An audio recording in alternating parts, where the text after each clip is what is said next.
I'm Nichol Ellison, and I did my topic on poverty and how it affects children's education in the United States. Many people in the United States face poverty today. A study has shown that kids who put in the most effort tend to learn more, but due to poverty, it prevents children from reaching their full potential. Poverty can affect learning before even school starts, which causes a lot of students to fall behind.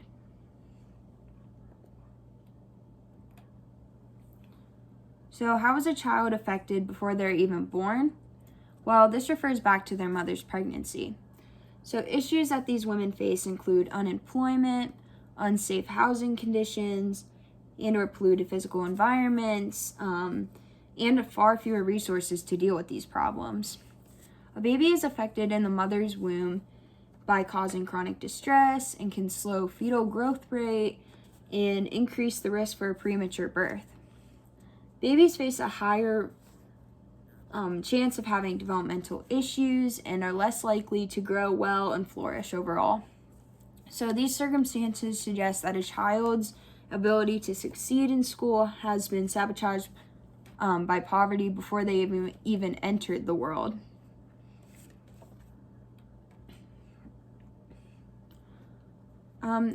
So beyond birth, the brain is easily influenced by conditions of poverty. The continuous stress affects a child's brain development, which affects the natural workings and learning development of the brain. So negative impacts include formative developmental phase, which encompasses physical and social and emotional and language and cognitive formation. So influences a child's overall ability to learn, good health, have happiness, and overall have a well-being of being a good student. And this causes the students to fall behind in school as well.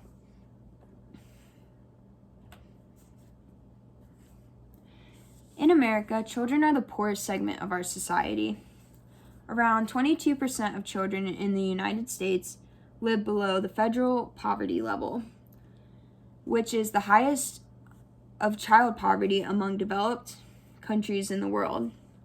This means that 11.9 million children in the United States are subject to a low standard of living in relating to money, housing, caregiving, family habits, and self-esteem. This overall affects their education. So lack of social skills, a below average ability to learn, low self-confidence, and compromised health are key problems that hinder a poor child's success in school.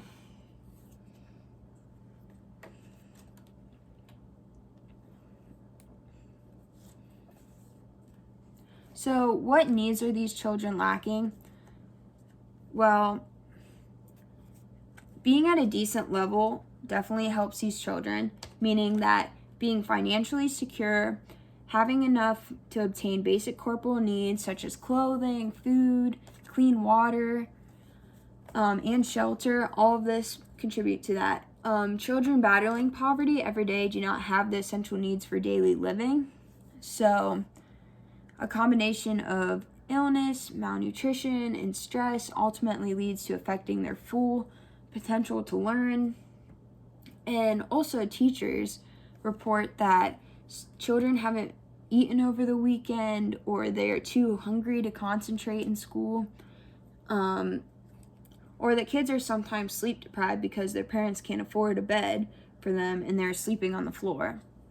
So overall, when it is not possible to buy the essentials, for example, like soap, clean water, shampoo, or deodorant, for good hygiene, some kids are just too embarrassed to go to school overall.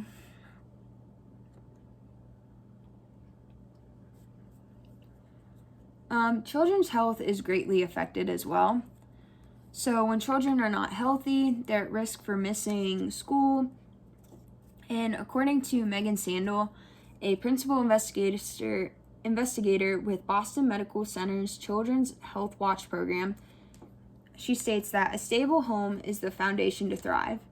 So meaning that the importance of having safe, non-toxic, temperature-appropriate environments, to live in order to succeed in education and to benefit the children overall. So how do the parents affect the child? The way a child learns and behaves in schools relates back to their home life. So for example, single parents, the caregiver is under a lot of stress. They have a lot of high responsibilities they have to do, a lot of things they do on their own. This causes them to feel hopeless and turning to alternative ways, such as ways of coping, and a lot of times they'll turn to alcohol and drugs. And this leads to dysphonic adult or violence in the home, which leads to a child feeling helpless and having no one to turn to and no one to care for their needs. So parents tend to raise their children properly, or they need to tend to learn to raise their children properly. So if caregivers are stressed about healthcare, housing, and food, they're more likely to be grumpy and less likely to offer positive comments to their children. And this increases probability of dropping out and school failure, and increases as a function of the timing and length of time that the children are exposed to a relational adversity.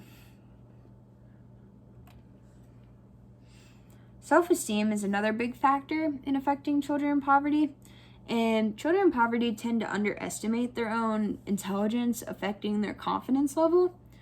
So teachers also can affect them by seeing kids in poverty as being less able. And this negatively impacts the children by creating a negative stereotype. Children leaving them with nothing to boost their confidence, and children in poverty can lead to depression and anxiety as well. So also what the child wears and what they how they dress and personal hygiene definitely affects their self-esteem as well.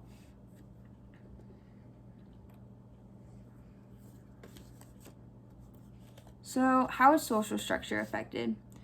In the United States, the government is starting to cut down on spending money on health insurance and other organizations that help protect the poor. Nowadays, America's responsibilities and expectations are set so high, causing the government and society to change how the people in the poverty get treated. And sometimes people in poverty run into social issues such as economic issues, social inequality, and social stratification as well. Social structure looks at a large group of people in society, which is referred to the macro level. So that looks at a big amount of people. And this just reflects how society is stratified, meaning this includes the wealth and income someone makes and what opportunities are provided, whether they're equal or not. So overall, can poverty be solved? Overall in the United States, it can't truly all be solved, but there are definitely some ways that can help poverty and decrease it. So overall, it is a huge issue in today's world, but investing in affordable, high-quality childcare and early education is important for helping those in poverty and for growing the middle class as well. So creating more programs and acts and that strive to improve the lives of children and their education is crucial in the contributing to the decrease in poverty. And also, like I said, creating more jobs, raising the minimum wage, and supporting pay equity is definitely important as well.